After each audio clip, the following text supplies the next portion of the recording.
Hey guys, how's it going? My name is George, and today I wanted to talk to you about how to use PluralEyes. It's a great software to sync your DSLR footage, or any footage really, with your externally recorded audio. This is called dual system sound recording, basically meaning that you're recording a video on a camera, of course, and then you're recording audio separate. So you can use any type of recorder. We used a Tascam DR100 and a Zoom H4n.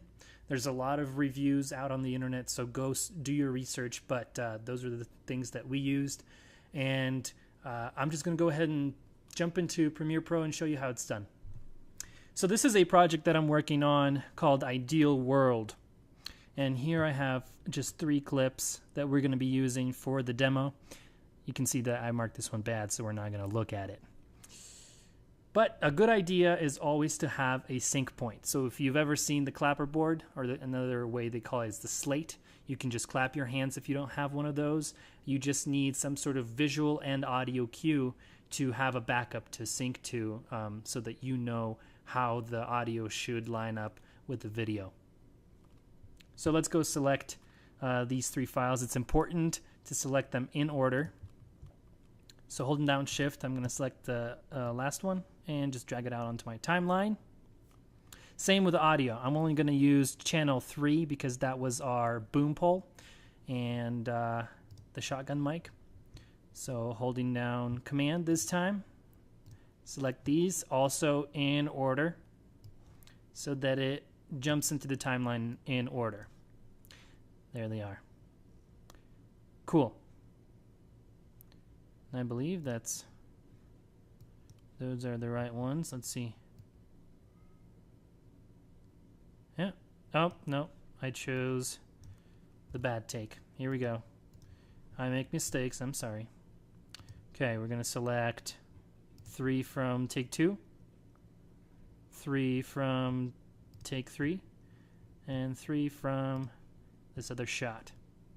Drag them on. And the way I knew that is because the length of the audio was, drastically different from the clip of video. So we have these on our timeline. Next thing we need to make sure to do is to check for any kind of rogue clips, is what I like to call them. I just came up with that just now. But we want to know if there are any clips that we're not even going to ever use. Say, for example, you started recording, then stopped recording for some reason. The battery died, whatever. We want to get rid of those, make sure we have just the good takes. Here I'm only using three clips for the demo just to show you guys, so I'm not going to need to do any of that. No rogue clips in my timeline, huh? Cool. So the next thing we do is export this out for PluralEyes to be able to read the information. So we go up to File, Export, Final Cut Pro XML. Now you see I have a shortcut here just because I do this a lot. So the way you do that is go up to Premiere Pro, Menu, Keyboard Shortcuts. That's in the Edit menu for Windows. And you go to File, go to Export, and you can set the shortcut here by editing. So I'm going to do that. Shift Command M. This operation requires the project to be saved. Continue. Yes, why thank you, Premiere Pro. Goes ahead, does its thing. Okay, then it asks for a location for this file. I'm just going to overwrite the one that I already did. Save. Replace. Yes. Sometimes you might get this little report, and all that it means is that basically you have some files that PluralEyes, or rather Premiere Pro is thinking that it can't really identify, and that Final Cut, because that's what we're technically exporting to, won't be able to recognize it. But that's not important to us. As long as we get these 3 clips exported and in this sequence, we are golden. Okay, let's pop over to PluralEyes. Go to Open. Select the XML file, Open. It loads it up. And we go ahead, find that little sequence in the sequence selection box. And I believe that's this one. Cool. So, indeed, our clips are chronological. If they weren't, then PluralEyes would just have to do a little bit more work to find them. And that's why it's a good idea to set them in chronological order to begin with. Use clip markers. This is a helpful function, but it requires you to do a lot of work. It basically is going to look for clip markers that are numbered. So you'd put a clip marker roughly in an approximation of the sync point on the video file as well as the audio file, and do that for every clip on your timeline. That's a pain in the ass, and I'm not going to do it. Replace audio. This function basically takes the in-camera audio that you must record. That's another important thing along with the sync points. You got to record in-camera audio so that there is a waveform for PluralEyes to compare the exported or externally recorded audio with. So those two waveforms have to be compared. That means you have to have two. It basically takes that audio, whips it out, throws it away, stomps on it, spits on it because it's awful, and then replaces it with a nicely externally recorded audio. And for this time, I'm not going to do that because I like to have a reference in case I need to, use the reference audio for something.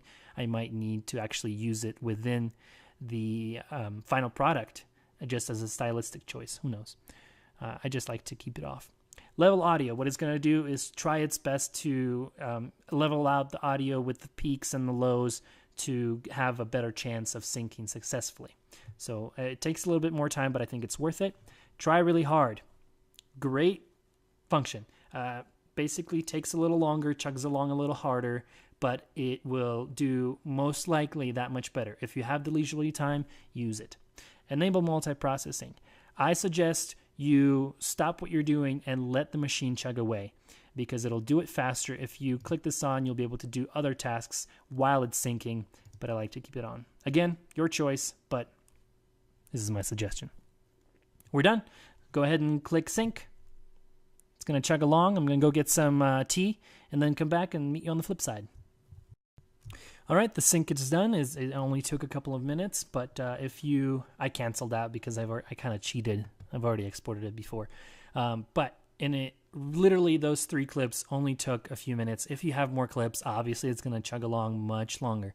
But if you don't know where your file, your XML exported file is, it'll tell you right here. Let's go back into Premiere Pro.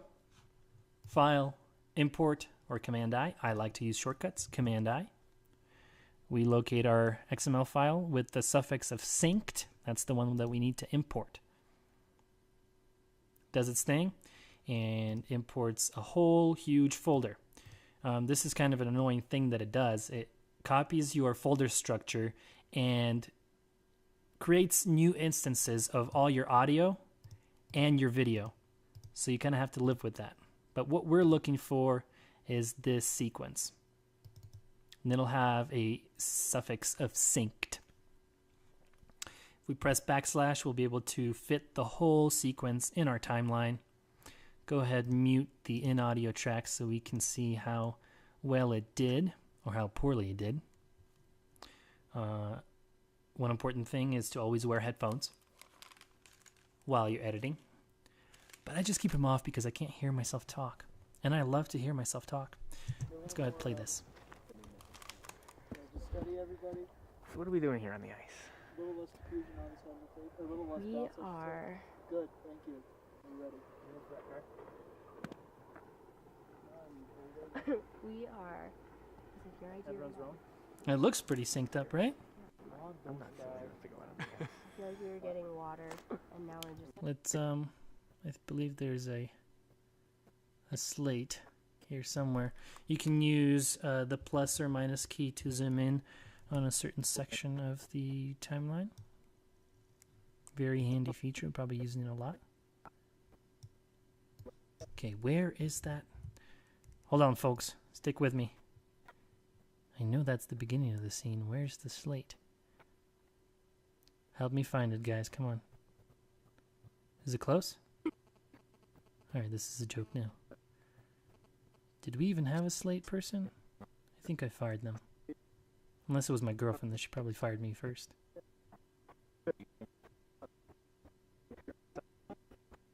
Maybe we slated early on, huh? Yep, then we did that. 1, take 3. Looks pretty good to me. Let's check this other one.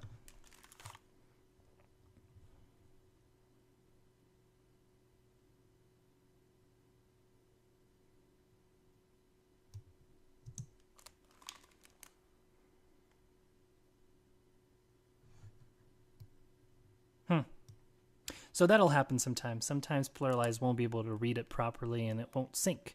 And that's just the reality of it. So I'm going to pop on my headphones for this one. I'm going to do that for you guys. And we're going to do this manually. I'm glad that happened because it's almost like I planned it. The way I like to do it is to set clip markers. And I've set shortcuts for clip markers. And clear current I set to Shift Command 0 just in case I need to clear a marker. And then the standard shortcut for actually putting in a marker is the asterisk key.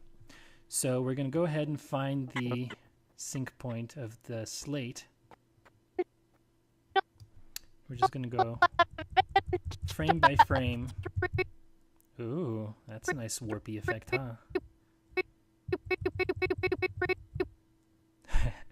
There it is. Okay, we double click on our clip, asterisk key, and there, if you can see it, right there, is our marker. We do the same for the audio file. So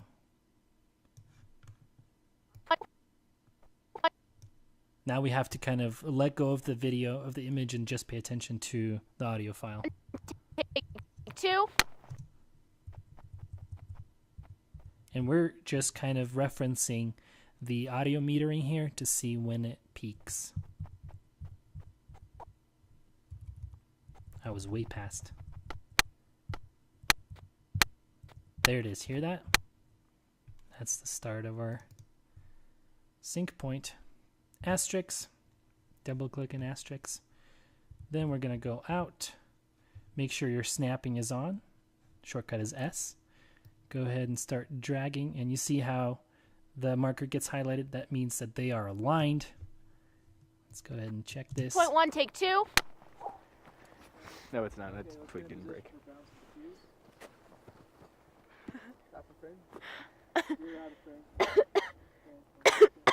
Everything okay? Cool. That is pretty in sync. Get it? All right. Great jokes here, folks. Just a little bonus for you. Oh. A little down? Yeah, there you go. Are we going from the beginning? Slated. My actors are Scene professional. 11, shot I promise. 3.1, take 1. George, Yeah. are we going from the...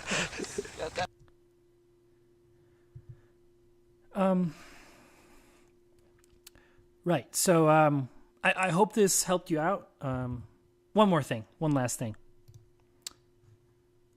To finalize this clip, and we can't very well work with this, so we're going to select our newly mastered audio clip, then Alt Shift click on the video. The theory behind that is that Alt lets you separate audio from video and Shift lets you select multiple clips at the same time. So we're trying to select the audio and video and then right click merge clips. This function is only available in CS 5.5. So I'm sorry to say for those of you that are CS 5 and under, but there are workarounds and you can find them on the internet. This is the way that I do it. So click OK, creates a new file, merged with the synced audio. Beautiful. Thanks for watching, and I hope this helped you out. If you have any questions, let me know in the comments section. Keep filming. All the best of luck, guys.